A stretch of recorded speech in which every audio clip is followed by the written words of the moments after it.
Benvinguts a Paranormal.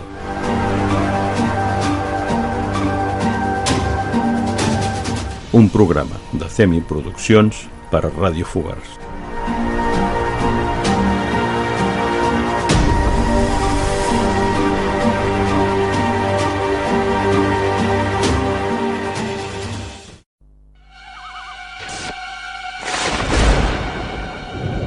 Se acerca. No hay escapatoria. Durante Halloween desaparece el velo existente entre este mundo y el más allá. Y entonces se abren los infiernos.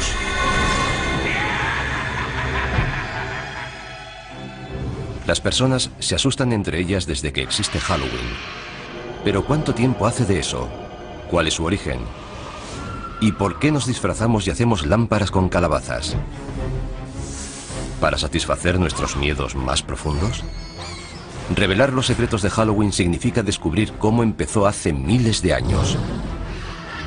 Así que cierren las puertas, pongan la luz en penumbra y no se asusten mientras escarbamos en la verdadera historia de Halloween.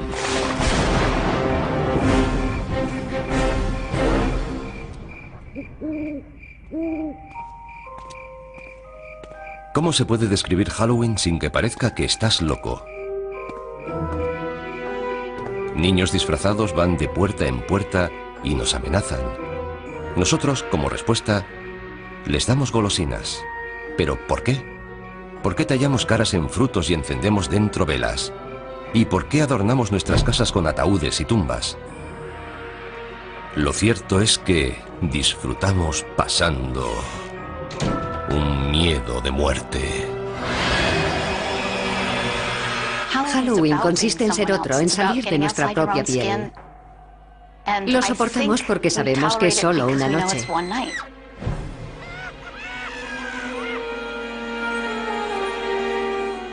Este impulso de enfrentarnos a nuestros miedos sobre la vida y la muerte y hacer una diversión de ellos viene de antiguo, al igual que las entrañables tradiciones de Halloween.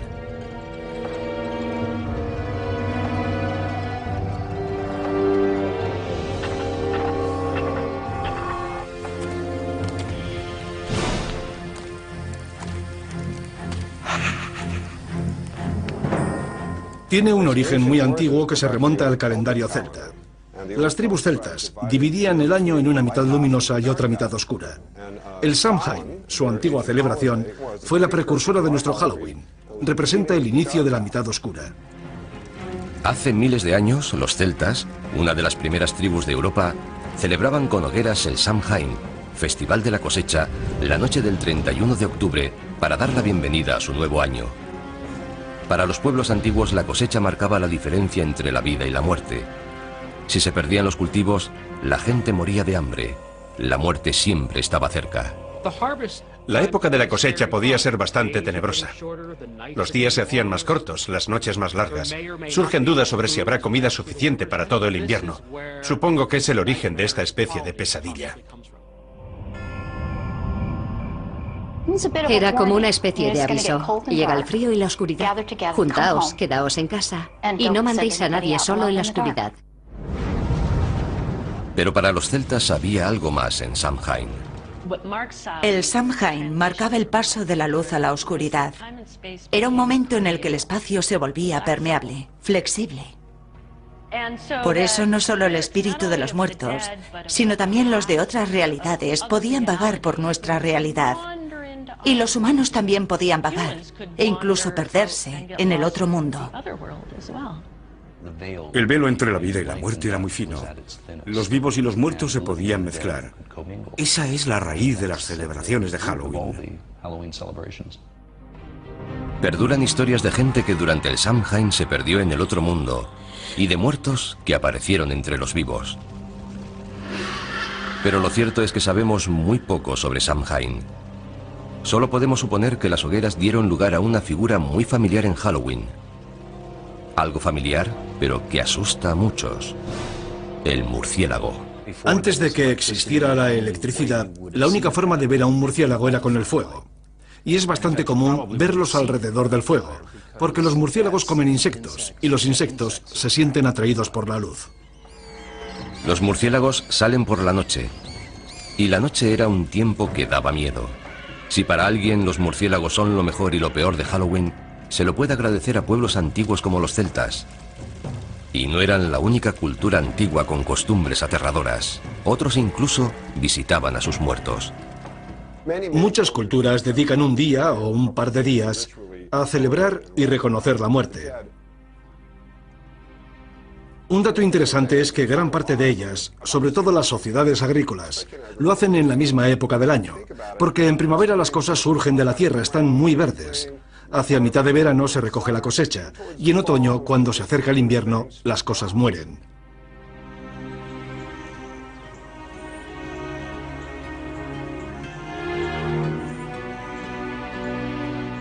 Pero ¿cómo han llegado hasta nuestros días esas tradiciones antiguas? En la cultura occidental fueron preservadas principalmente por los cristianos. En un curioso e inesperado giro de la historia, cuando el cristianismo se comenzó a extender, adoptó y readaptó las costumbres paganas en vez de intentar acabar con ellas. Eso facilitaba la conversión de los paganos. Un festival pagano clave que recibió el maquillaje cristiano fue Lemuria. En él, los celebrantes aplacaban a la muerte y culminaba el 13 de mayo. Era el más espeluznante de los días que tenía el calendario romano para celebrar la muerte. Durante Lemuria, lo que denominaban las larvas, los fantasmas de los fallecidos volvían para perseguir a la gente. Para acallar a los muertos, los paganos romanos echaban leche sobre sus tumbas o les ofrecían pastelitos. Pero en el siglo VI después de Cristo, la Iglesia adoptó Lemuria, convirtiendo el 13 de mayo en el Día de Todos los Santos, un día en honor de los muertos más sagrados de la cristiandad. Establecer esa fiesta fue un intento de cristianizar aquel festival pagano, pero se hizo manteniendo muchos de sus significados. La versión cristianizada de Lemuria tuvo tanto éxito que los líderes de la Iglesia tomaron la decisión de crear Halloween.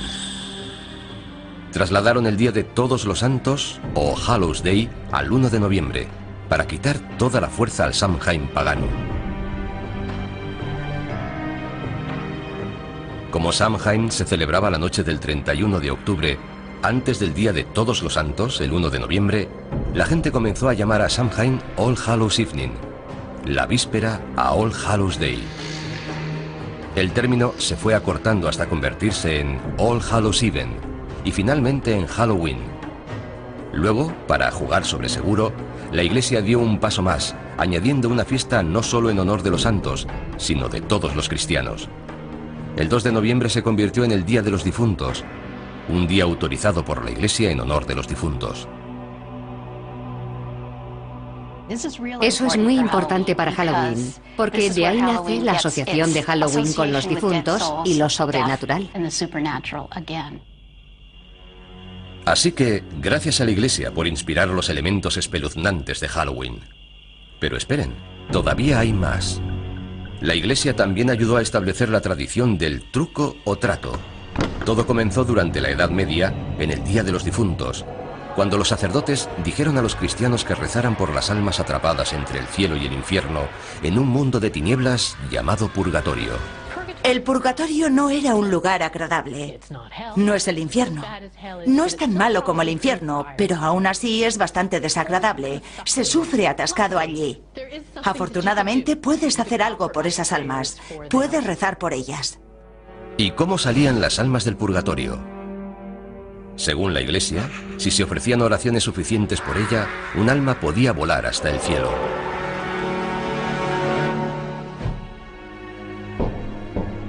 Esto condujo a una costumbre medieval que guarda mucha similitud con el truco o trato actual. Los niños recorrían las casas pidiendo pastelillos de almas, unos bollos especiados rellenos de pasas. A cambio de esas delicias, los mendigos ofrecían oraciones por las almas atrapadas en el purgatorio.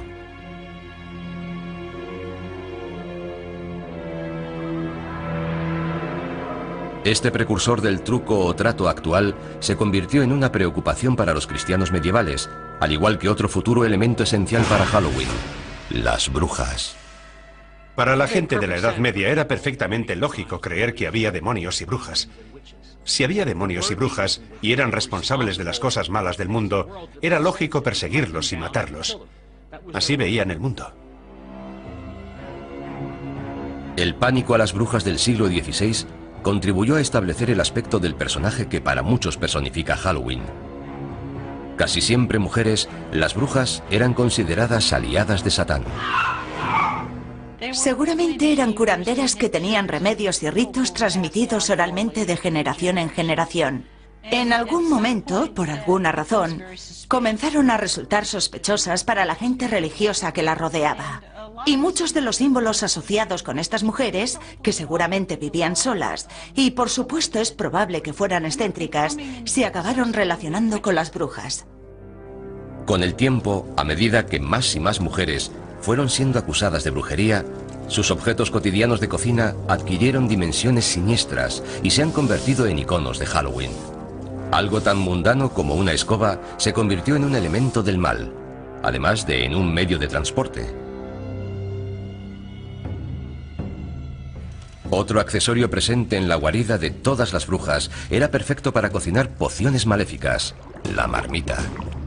Las marmitas se hicieron muy populares. Naturalmente, era algo que había en todos los hogares de la Edad Media. Era un elemento básico para cocinar. El sombrero puntiagudo de las brujas fue una variación del sombrero de las mujeres del campo medievales. Y por supuesto el misterioso asesino acechante con ojos resplandecientes: el gato. No es de extrañar que se asocie a los gatos con las brujas y Halloween. Los gatos son un poco enigmáticos. Además, suelen estar cerca de los fogones y de las escobas. Por eso se los asocia con la brujería y Halloween. Gatos negros y brujas, cementerios y fantasmas. Los elementos aterradores de la gran noche gótica norteamericana iban tomando forma. Estas figuras macabras no tardaron en pasar al Nuevo Mundo, donde han ayudado a crear el gran espectáculo que conocemos hoy.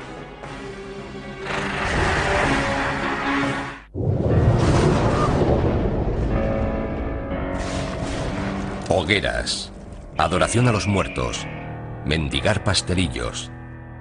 Los elementos del Halloween actual acosaban a Europa a finales del siglo XVII. Pero todavía no se habían unido formando una aterradora fiesta laica. La historia comenzó a consolidarlos y a dar vida a una extraña celebración de la muerte. La muerte es la base de esta fiesta. Tanto si se trata de la amenaza de la muerte, si hay una mala cosecha, el fin de una era y el comienzo de una nueva. Esta idea del ciclo sin fin de la vida y la muerte, de la renovación, forma parte de muchas celebraciones, no solo de Halloween. Este periodo vio la influencia constante de uno de los elementos más coloristas de Halloween: la máscara. Con frecuencia aparecía asociada a otra tradición de Halloween: la destrucción. Los pendencieros mendigos de la Noche de Todos los Santos consumían también buenas dosis de alcohol, y las peticiones de comida y bebida se fueron haciendo más amenazadoras. Las máscaras ayudaban a ocultar la identidad.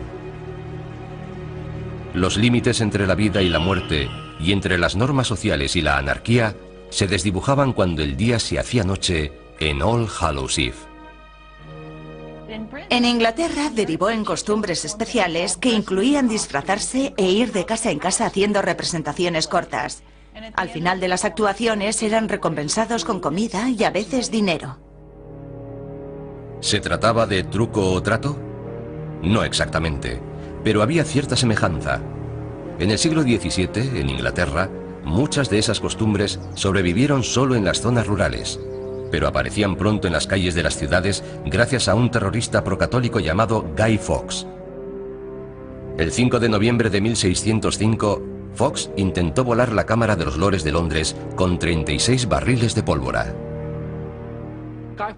Guy Fawkes fue juzgado, declarado culpable y ahorcado. Y según la leyenda, su cuerpo fue descuartizado y arrojaron los pedazos al fuego. Al año siguiente y todos los años posteriores, en el aniversario del ataque fallido, los niños de Londres se burlaron del recuerdo de Guy Fawkes, causando el caos en las calles, manifestándose, mendigando y haciendo hogueras. En la actualidad, en toda Inglaterra se le llama el Día de Guy Fawkes o la Noche de las Hogueras. El día de Guy Fawkes es el 5 de noviembre, una fecha muy próxima a Halloween. Así que mucha de la energía que se ponía en Halloween se comenzó a trasladar al día de Guy Fawkes.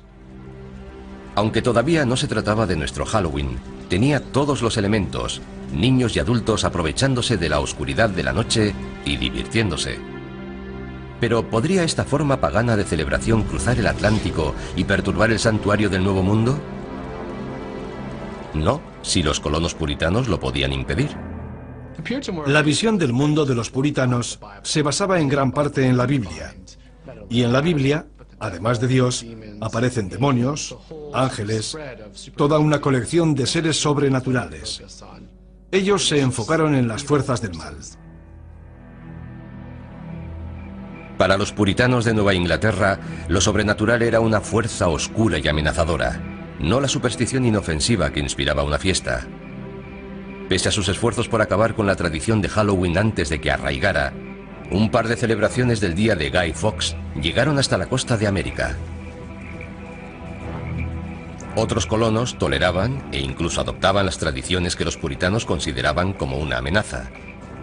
Se había plantado la semilla de una celebración que se convertiría en el Halloween norteamericano. Se encuentran retazos aquí y allá de gente celebrando fiestas de disfraces o algo similar. Pero es difícil señalar algo a lo que de verdad se pueda llamar Halloween. Por ejemplo, hay una descripción de 1883 de un Halloween. No trataba de una fiesta, sino de una pequeña reunión alrededor del fuego donde se contaban historias de fantasmas. Algo más espeluznante. La imagen de un espíritu o fantasma se iba a unir a los esqueletos y las brujas en una danza macabra de Halloween. A mediados del siglo XIX, Norteamérica se preparaba para una celebración mucho más oscura. Al cabo de 4 largos años, la Guerra Civil acabó en 1865 con más de 500.000 de muertos. La guerra civil dejó atrás tal cantidad de cadáveres sin identificar que este país estaba obsesionado con la muerte. La mayoría de los soldados murieron en lugares desconocidos. Nadie sabía qué les había pasado. Así que había un sentimiento muy profundo de puede que vuelvan, quizá no estén muertos. Es perfectamente lógico que la gente contara historias de fantasmas. Las primeras historias de fantasmas de Halloween eran sobre gente que volvía a casa. Es la época en la que empezó de verdad la historia del Halloween norteamericano. Después de la Guerra Civil, cuando los inmigrantes escoceses e irlandeses trajeron con ellos sus costumbres rurales del Halloween del Viejo Mundo, colaboraron a que se fijaran más las tradiciones del Halloween norteamericano. Para los escoceses era una noche que daba miedo. Hasta muy tarde se siguió hablando del coco en Halloween. El coco, una especie de fantasma amorfo, molesto, que acosaba a los niños escondido bajo las camas, llamando a las ventanas o acechando desde puertas y torniquetes. Se creía que había cocos de muchos tipos, lo que significaba que la noche de Halloween, al cruzar cualquier puerta, podía haber algo esperándote. El símbolo más conocido de Halloween, las calabazas farol o jack-o'-lantern, también empezó como una tradición europea, pero el prototipo no se tallaba en una calabaza. Hay una leyenda importante acerca de un personaje llamado Jack O'Lantern. Jack era un follonero. Era tan malo que consiguió incluso que lo echaran del infierno, que no es fácil de conseguir. Pero el demonio sintió pena por él, así que sacó un ascua del fuego del infierno y se la dio a Jack. Jack cogió el ascua, la colocó dentro de un nabo vaciado y se fue por el mundo. Esa es la leyenda de Jack O'Lantern. Siguiendo una vieja costumbre europea, los niños tallan sus propias jack-o'-lanterns en nabos y las iluminan con velas. La primera referencia que tenemos en los Estados Unidos de la jack-o'-lantern pertenece a Nathaniel Hawthorne, el autor de Cuentos 2 veces contados. Habla de alguien con un abrigo raído, lleno de agujeros, que cuando se exponía a la luz brillaba como una jack-o'-lantern. Los norteamericanos mejoraron la tradición de la jack-o'-lantern cambiaron el duro nabo del viejo mundo por una calabaza grande y redonda, y apareció el sello de identidad de Halloween. Durante la Guerra Civil, las posibilidades expresivas de tallar las calabazas eran muy conocidas. La fantasmagórica calavera reducida que era el nabo en el viejo mundo había dado origen a algo más impresionante. Por lo general, las calabazas se cosechan hacia Halloween, y los niños se dieron cuenta de que la Jack-o'-lantern podía ser la mejor arma de un bromista la noche de Halloween. Los niños se dieron cuenta de que podían hacer algo fantástico. Podían coger una calabaza, vaciarla y colocar dentro una vela. Luego podían coger la calabaza, colocarla sobre un palo, poner una sábana alrededor e ir por ahí con ella. La podían colocar delante de una ventana y era una imagen aterradora. Las Jack-o'-lanterns se convirtieron rápidamente en la cara de Halloween, y los inmigrantes escoceses e irlandeses también trajeron con ellos el Halloween más bullicioso y bromista. En la noche de Halloween, a finales del siglo XX, había un mundo oscuro de problemas esperando a los muchachos norteamericanos.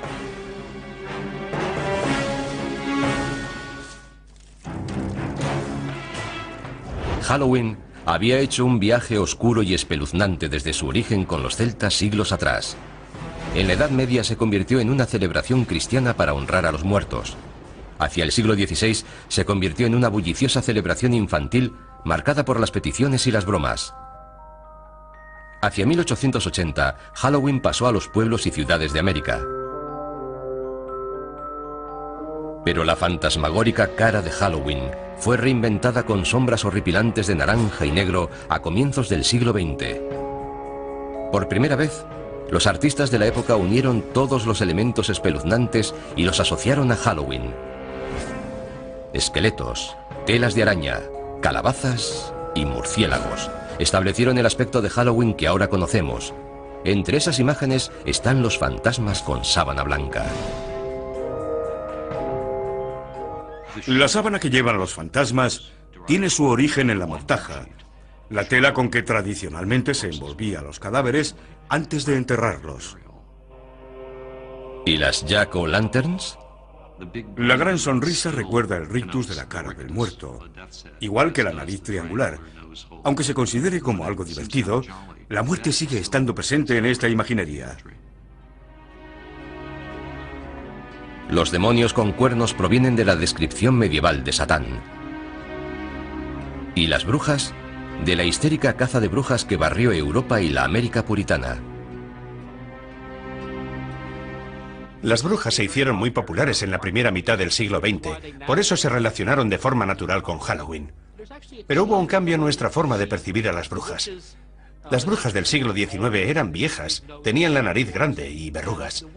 Las brujas del siglo XX son más atractivas, lo que hace que Halloween, además de dar miedo, resulte un poco travieso. Halloween, además de vestir los viejos disfraces con disfraces nuevos, también iba creando nuevas tradiciones y bastante malas. ¿Se estaba saliendo de cauce Halloween a principios del siglo XX? Para desgracia de las autoridades y propietarios, la respuesta era sí. Se hacía cualquier tipo de travesuras imaginables. En aquella época la gente tenía carros. Los chicos mayores intentaban colocar el carro en la punta del almiar. Entre media docena de chicos empujaban para colocar el carro encima del almiar. Era muy divertido. No hacíamos nada realmente destructivo. Simples bromas. Pero otros realizaban bromas más destructivas. Las gamberradas, cometidas generalmente por adolescentes, acosaban ciudades como Chicago o Filadelfia. En la década de 1920, Halloween entró en crisis en Norteamérica. Las bromas de Halloween se habían ido de las manos. Las bromas destructivas iban más allá de aplastar calabazas. Los chicos colocaban pastillas de jabón en los carriles de los tranvías para que descarrilaran, y la gente resultaba herida.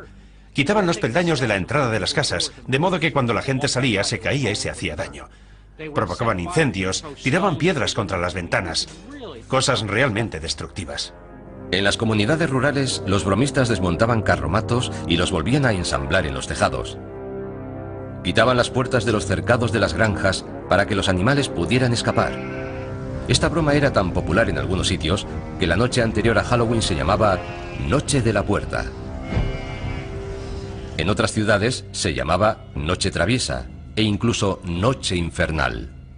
Las bromas de Halloween durante la Gran Depresión puede que fueran, en parte, producto de la desesperación de la época, una excusa para crear problemas. Pero ya había problemas suficientes por todas partes. Algunas comunidades no tenían dinero para alimentos y mucho menos para reparar los efectos de la destrucción. El Halloween de 1933 fue calificado como Halloween negro por muchos periódicos debido a la destrucción que hubo en las ciudades. Los chicos ya no hacían tonterías inocentes. Ahora rompían bombillas de las farolas, incendiaban edificios, rompían las ventanillas de los coches. Si Halloween quería perdurar, tenía que cambiar. Los colegios, los departamentos de policía y otras asociaciones civiles promovieron de manera muy activa la idea de apaciguar Halloween. También empezaron a organizar todo tipo de actividades para entretener a los chicos, fiestas por la ciudad, concursos de disfraces, juegos, todo lo que se les ocurría para que la gente dejara de hacer gamberradas. Las empresas de artículos para fiestas, Denison y Beisel, ayudaron en los esfuerzos cívicos. Denison publicó una serie de guías de Halloween llamadas Libros de Duendes, que indicaban formas para transformar Halloween de una noche de gamberradas en una noche de fiesta. Denison fue una de las primeras empresas en darse cuenta de que se podía ganar dinero con Halloween. Comenzaron a poner a la venta su material para Halloween en tiendas de toda Norteamérica. También fabricaban máscaras y disfraces de papel. Ese fue el principio. Fue la primera vez que se fabricaban y comercializaban disfraces confeccionados específicamente para Halloween. Antes de eso, los disfraces siempre se habían hecho en casa. Cuando era niño no había disfraces de Halloween, como los que se llevan ahora. Ibas con mono, con vaqueros o con ropa desaliñada. Pero no ibas a la tienda a comprar un disfraz para Halloween. Simplemente ibas un poco llamativo. Los disfraces de papel eran elegantes y mejores que los hechos en casa, pero tenían sus inconvenientes. Por desgracia, mucho de aquel papel era inflamable. Me sorprendió la cantidad de notas de periódicos que encontré sobre disfraces que habían ardido. Al poco tiempo, otros fabricantes que se querían introducir en el mercado infantil de disfraces para Halloween comenzaron a hacer disfraces más duraderos. Los primeros disfraces confeccionados de Sears aparecieron hacia 1930 y ya no pararon. Los disfraces se inspiraban en los personajes de la radio y los tebeos. Disfraces para fiestas, disfraces para el campo, para desfiles callejeros, para fiestas en los colegios, fiestas en las iglesias. Halloween era un gran acontecimiento social. Los desfiles de Halloween también contribuyeron a sacar la celebración de las sombras y llevarla a la vista del público. Puede que Allentown, Pensilvania, celebrara el primer desfile en 1905, pero otras poblaciones no tardaron en seguirla. Toms River, Nueva Jersey, en 1919, Anoka, Minnesota, en 1920. Desde aquella época, Anoka ha celebrado el desfile todos los años. De hecho, la ciudad se llama a sí misma la capital mundial de Halloween.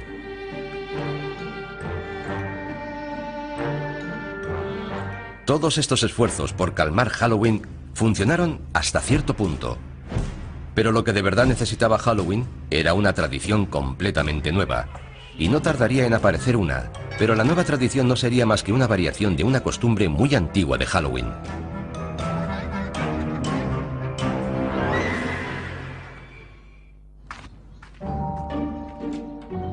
Hola. Truco o trato. La frase que derrama cataratas de caramelos en calabazas de plástico y fundas de almohada por toda Norteamérica la noche del 31 de octubre. Y aunque sea una costumbre con varios siglos de antigüedad, la frase truco o trato tiene seguramente menos de 100 años.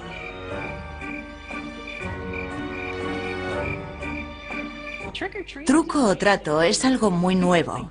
La gente cree que truco o trato tiene siglos, pero no es así. La frase seguramente tiene unos 80 años de antigüedad.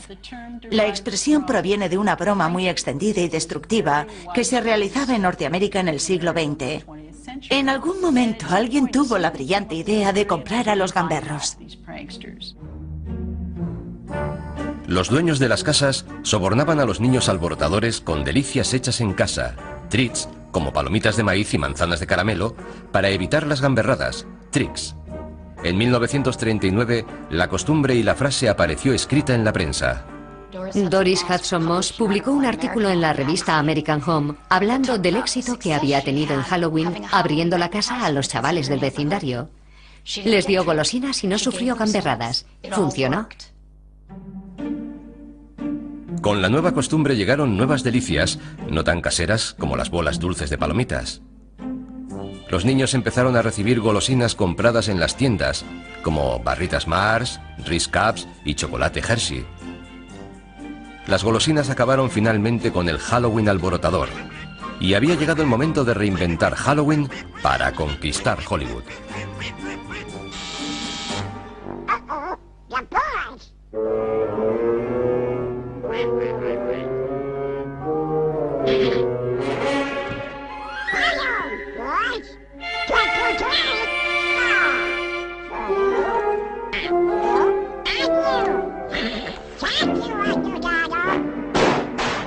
Halloween se estaba convirtiendo en un fenómeno de la cultura pop, una fiesta nacional adoptada por millones de personas que se lanzaban como carroñeras a disfrutar de dulces fabricados de manera industrial. De niño me encantaba Halloween.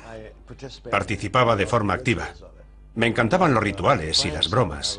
Me encantaban las travesuras. Me encantaba ir de casa en casa disfrazado pidiendo caramelos y la fiesta que había luego. Era algo fantástico. En 1966, Halloween encontró un hogar donde toda la cultura pop acabó por hacerlo: la televisión. Halloween rompió marcas cuando América hizo Truco o Trato con Charlie Brown. La idea de la gran calabaza proviene, por supuesto, de una tira de cómic. Sparky Schultz decidió que sería muy divertido que uno de los niños se liara con las fiestas. Por eso Linus vuelve todos los años a la huerta de la calabaza. Who are you writing to, Linus? This is the time of year to write to the Great Pumpkin. On Halloween night, the Great Pumpkin rises out of his pumpkin patch and flies through the air with this bag of toys for all the children. You must be crazy. When are you going to stop believing in something that isn't true? When you stop believing in that fellow with the red suit and the white beard. La televisión y la tira de cómic más popular dieron a Halloween el sello de aprobación no oficial. La festividad no había sido tan popular en toda su historia. Pero los dibujos animados sobre Halloween para niños eran una cosa y una película para adultos con Halloween como tema otra muy distinta. Nadie lo había intentado antes, es decir, hasta que el director John Carpenter se decidió a hacerlo en 1978 con el clásico La Noche de Halloween. La idea de llamar a mi película La Noche de Halloween se le ocurrió al distribuidor. Cuando lo dijo pensé, es perfecto, nunca se había hecho una película basada en Halloween. Fue como una revelación. ¿Cómo no se te ha ocurrido hace años? Es una idea genial. Esa película costó $325.000 y dio origen a una saga que recaudó más de $500 millones y abrió un nuevo campo, elevando las películas de terror de serie B a la de respetado cine de género. Y por accidente redefinió también nuestra actitud ante las máscaras de Halloween. Todo empezó cuando el escaso presupuesto para guardarropa obligó al equipo a crear una máscara para el malo, Michael Myers, con apenas nada. El director de producción fue a la tienda de artículos de magia Bert Wheeler, en Hollywood Boulevard, y compró una máscara de Capitán Kirk, de Star Trek, que no se parecía nada a William Shatner. Me quedé mirando aquella cara extraña y alargada. La pintamos con spray y la retocamos un poco. Estaba distorsionada, lo que resultaba perfecto. En el guión ponía que llevaba máscara. La máscara improvisada y el villano que había detrás de ella no tardaron en convertirse en figuras emblemáticas de Halloween. Michael Myers, aunque la película original se estrenó en 1978, sigue siendo uno de los personajes de Halloween más famosos de todos los tiempos. La idea de un acosador con máscara amenazando a los jóvenes en Halloween desvió del foco de atención de Halloween de los fantasmas y los duendes hacia la maldad humana. Pero aquella máscara anodina hizo mucho más. Contribuyó a redefinir los límites de lo que podían ser las máscaras de Halloween. y fue el preludio de la nueva cara de Halloween en el nuevo milenio.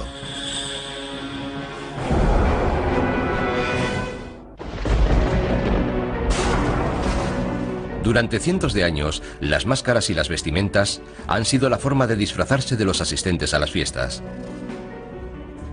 Ahora se han convertido en un negocio que mueve millones. Una tienda dedicada a Halloween en Burbank, California, Halloween Town, se ha hecho tan famosa que abre 12 meses al año para satisfacer las necesidades de disfraces de sus clientes.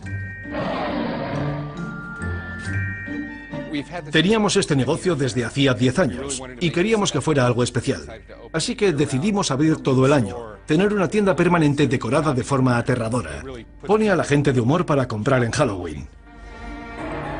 Hay material para Halloween por toda la tienda, pero el corazón del negocio de Halloween Town son las máscaras. Tenemos decenas de máscaras, tenemos los mejores zombies, los mejores payasos. Las máscaras y los disfraces han sido siempre un buen método para librarse de las culpas. En una situación como Halloween, resultan perfectos. De niño me encantaban las caretas, pero por lo general, en la tienda local, solo encontrabas plástico de mala calidad, máscaras endebles que perdían la forma. A medida que ha ido pasando el tiempo, ha evolucionado en una forma de arte y se dedica mucho tiempo a modelarlas y pintarlas. Se ha llegado al punto en que puedes conseguir una máscara cara de calidad que rivaliza con las de las películas. Y Wayne Todd entiende de esto. Es artista de efectos especiales en grandes películas. Tenemos muchos clientes que quieren máscaras caras, de calidad, y nos esforzamos en satisfacerlos. Tenemos disfraces de gama alta, chaquetas elegantes y todo tipo de accesorios que no puedes encontrar en otra parte. Intentamos que sea lo que busques, lo puedas encontrar aquí. Las máscaras y los disfraces exclusivos de la actualidad están a años luz de los demonios, brujas, esqueletos y fantasmas de la década de 1960. Pero esa fue la década en la que empezó a cambiar el guardarropa de Halloween. Hollywood comenzó a influir en lo que los niños llevaban para convertirse en sus personajes favoritos de la televisión o el cine. En la actualidad, la tendencia se ha convertido en obsesión. Series de películas como Pesadilla en Elm Street, Scream y La Noche de Halloween han inspirado a legiones de niños a vestirse para matar. Llevar la máscara del asesino, del fantasma o del esqueleto te da una sensación de seguridad y también de poder. Porque el monstruo no te puede atrapar si tú eres el monstruo. Las máscaras de los asesinos psicópatas forman parte de la evolución de los gustos en Halloween. La única regla ahora es que no hay reglas. Las máscaras se inspiran en la cultura pop, la religión, la política, lo que sea. Y cada vez más las caras que hay detrás de ellas no son de niños, sino de adultos. Halloween se ha convertido en una actividad para adultos. Y no creo que fuera ese el caso hace 50 o 60 años. Se trata de un día específicamente dedicado a que puedas ser lo que no eres normalmente. Te puedes ocultar detrás de una máscara, puedes llevar ropa que jamás llevarías el resto del año, y la gente disfruta con ello. Lo cierto es que el Halloween del siglo XXI es tanto una fiesta para adultos como para niños. Tenemos niños que han crecido y sienten mucha nostalgia por Halloween. Así que Halloween vuelve a cambiar y se convierte en una celebración para adultos. El negocio actual de Halloween atiende a todo el que se quiera unir al espíritu de la celebración con fiestas temáticas y atracciones como casas encantadas. Hace 50 años, cuando eras demasiado mayor para truco o trato, te tenías que quedar en casa repartiendo caramelos. No tenías actividades para hacer. En la actualidad hay una industria imaginativa de casas encantadas para adultos. En los Estados Unidos funcionan todos los años unas 4.000 casas encantadas.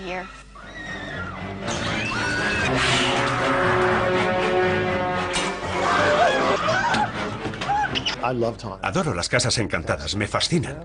De niño, en cambio, me aterrorizaban. Pero las casas encantadas no son el único lugar en el que se puede encontrar adultos en Halloween. En lugares como el desfile de Halloween de Greenwich Village de Nueva York o el carnaval de Halloween de West Hollywood, la fiesta se introduce en el lado salvaje y pícaro. Por supuesto, el desfile gay de Halloween es un gran acontecimiento en San Francisco, en Los Ángeles y, por supuesto, una parte importante de la celebración de Nueva York. Pero la idea fundamental es poner el mundo patas arriba y ser quien no eres, o ser quien te gustaría ser. Se trata otra vez de la voluble obsesión norteamericana de la autotransformación. Creo que eso es lo que de verdad da vida a Halloween en Norteamérica. Este Halloween sexualmente liberado a veces cruza la línea a adultos y solo para adultos. Si observas los disfraces que se venden en la actualidad para adultos, los disfraces para mujeres parecen disfraces de prostituta. La enfermera sexy, la criada sexy, la sexy lo que sea. Ahora, los adultos están yendo un paso más allá. Se aprovisionan de golosinas hechas especialmente para Halloween y acompañan a sus hijos de puerta en puerta la noche de Halloween. Los que se dedicaban al truco o trato en los 70 y los 80 aprovechan la oportunidad de revivir el Halloween de su infancia y se disfrazan por completo, supuestamente para vigilar a sus hijos. Halloween ha asustado a los niños durante años y ahora asusta también a los padres. Les da miedo mandar a sus hijos sin supervisión a un mundo hostil lleno de caramelos envenenados y manzanas con cuchillas de afeitar. Pero no deberían tener miedo. He crecido oyendo hablar de manzanas con cuchillas de afeitar. Está claro que se trata de una leyenda contemporánea, de una leyenda urbana. Existe una gran preocupación social al decir a los niños que acepten caramelos de desconocidos.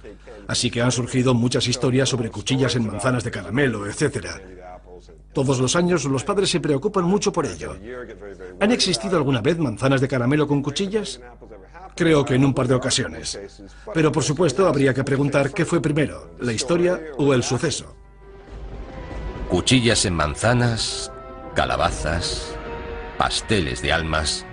Entre ellos han conformado la leyenda, la sensación de Halloween que percibimos. El Halloween actual tiene muchas máscaras.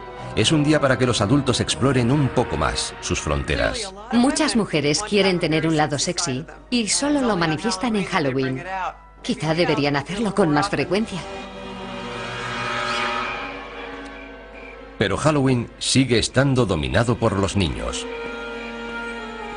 Cuando eres niño, tienes una noche al año en la que mandas. Te tienes que disfrazar, tienes que ser algo que no eres normalmente, e incluso te pagan por el placer de hacerlo. Es una fiesta asombrosa. A Halloween no le gusta que le amansen su energía.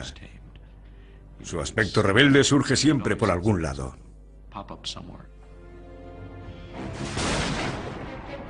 Si miramos con atención, veremos que Halloween es un escaparate de todo lo que teme el hombre. A lo largo de los siglos hemos aprendido a convivir con lo que más nos asusta. Y ahora, el 31 de octubre, convertimos nuestros miedos en diversión. Así que cuidado con las casas encantadas y las puertas chirriantes, las sábanas hinchadas y la luna llena. Y no te sorprendas si una calabaza sonriente te desea ¡Feliz Halloween!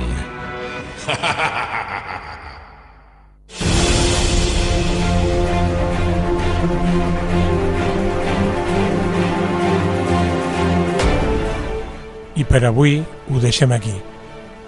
Ens retrobarem el proper mes a l'Hora Bruixa. I recordeu, hi ha altres mons, però són en aquest.